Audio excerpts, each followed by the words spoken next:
It was an ordinary summer morning in a small town where the air carried the scent of dust and dry earth. The sun had barely risen, yet the streets already hummed with the weight of heat. Ravi, a local handyman known for fixing anything from broken stoves to leaking pipes, loaded his worn-out toolkit onto his old bicycle. His life was simple. He worked from sunrise to sunset, barely making enough to cover his rent and meals.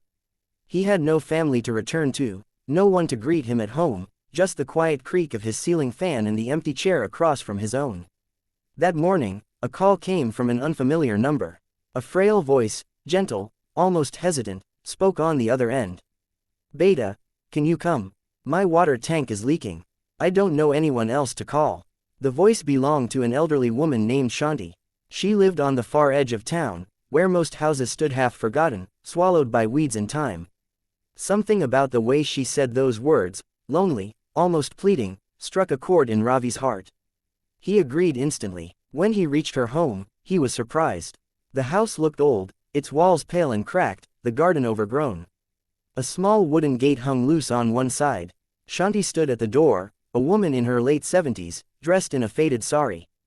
Her smile was gentle, but her eyes carried years of quiet pain. "Thank you for coming," she said softly, leading him inside. "Everyone else said they were too busy. I didn't know who else to call." Ravi nodded politely and followed her to the backyard. The water tank stood at the corner, dripping steadily, leaving muddy puddles below. He set his tools down and began working, but as he climbed the ladder and looked inside, he froze. The water was barely there, just a shallow pool at the bottom, cloudy and unfit for drinking. This wasn't just a leak. The tank hadn't been filled in days. He climbed down slowly. "Maji, when was the last time you had water delivered?" Her eyes dropped to the ground. She didn't answer at first. Then, almost in a whisper, she said, 3 weeks ago. "The supplier stopped coming. I couldn't pay." The words sank deep into Ravi's chest. He looked around. The kitchen taps were dry, the sink stained from lack of water. In a corner of the yard, a few empty bottles stood in silence, waiting to be filled. She had been living like this, quietly enduring, while no one noticed. "Why didn't you tell someone?" Ravi asked gently. She smiled faintly, but it wasn't the kind of smile that carried joy.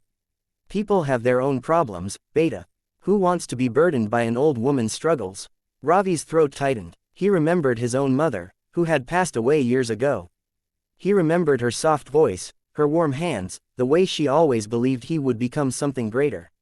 Seeing Shanti, standing alone in her decaying house, it was as if life had brought his mother back to him, but in pain he could not ignore. Without another word, Ravi put away his tools and left on his bicycle. He didn't tell Shanti where he was going. He pedaled fast, through the crowded market, past the fields, until he reached the water depot. With what little money he had saved, he ordered a tanker of water. When the driver hesitated, asking about payment in full, Ravi handed over almost everything he had in his pocket. He didn't care. By evening, the tanker rumbled up to Shanti's gate. Her eyes widened in shock. What is this?" Ravi smiled, sweat dripping down his face. "You needed water. Now you have it." Tears welled up in her eyes as the tank filled to the brim, the steady gush of water echoing like music in the silence of her yard. She covered her face with her hands and wept softly, words of gratitude tumbling between sobs. Ravi stood quietly, his own heart heavy, watching as a simple act, the filling of a water tank, became something far greater. But it didn't stop there.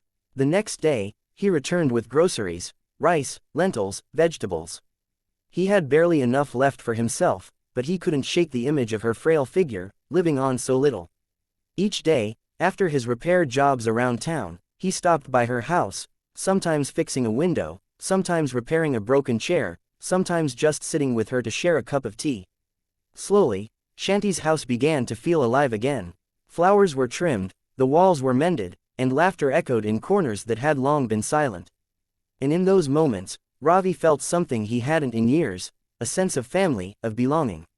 One evening, as the sun dipped behind the trees, Shanti said quietly, "You remind me of my son." Ravi looked at her, startled. "He left years ago," she continued, her voice trembling. "Went abroad, promised he'd send for me, but I never heard from him again. I waited, every day. But he never came back." Her eyes glistened as she turned to him. "And then you came. God sent you to me, Beta." Ravi felt a lump rise in his throat.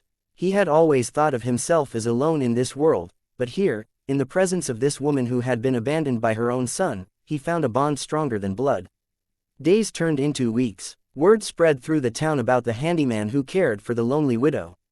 Soon, neighbors began helping too. Someone brought fruits, another helped repair her roof, children played in her yard again.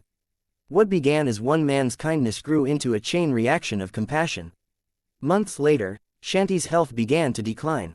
Age had its grip on her, and Ravi often sat by her bedside, holding her hand, reading to her, or simply listening to her stories. She would often smile, even in pain, and say, "You gave me back my family." And one night, when her breathing grew weak, she whispered with her last ounce of strength, "Promise me, you will never feel alone again. You are my son." Tears rolled down Ravi's face as he held her hand tightly. She left the world peacefully, not abandoned, not forgotten, but loved. The next morning, as the town gathered for her funeral, Ravi stood silently among them. She had no relatives, but because of one small act of kindness, she left behind a family larger than she could ever imagine. And as the people lit candles in her memory, Ravi realized that sometimes, fixing a broken thing isn't about tools or money, it's about healing what's hidden beneath. He had gone to repair a water tank, but what he truly fixed was a heart, and in doing so, he repaired his own. So remember this: kindness, even the smallest, has the power to change everything. If this story touched your heart, don't forget to subscribe, because sometimes the stories we share can be the very hope someone else needs to hear.